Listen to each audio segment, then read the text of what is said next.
Hello, hello! Yan, maglalagay po tayo ulit ngayon ng gamot ni Lolo. Well, ubos na po kagabi. Yan. Good for 1 week po yan. Para hindi na din po hassle na kukuha ka pa doon sa plastic, di ba? So, ayan. Naka-ready na siya. Ayan. So, next, isa-isahin nating buksan yan para mabilis yung paglagay. So, ayan na po. Dapat malinis po siya dahil yung gamot na ilalagay natin dyan ay para sa ating pasyente or alaga.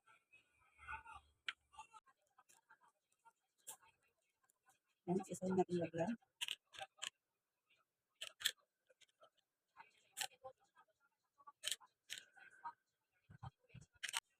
Yan. Tapos ko na po malagyan isa-isa. Well, tapos na natin malagyan. Takpan na po natin ng maayos.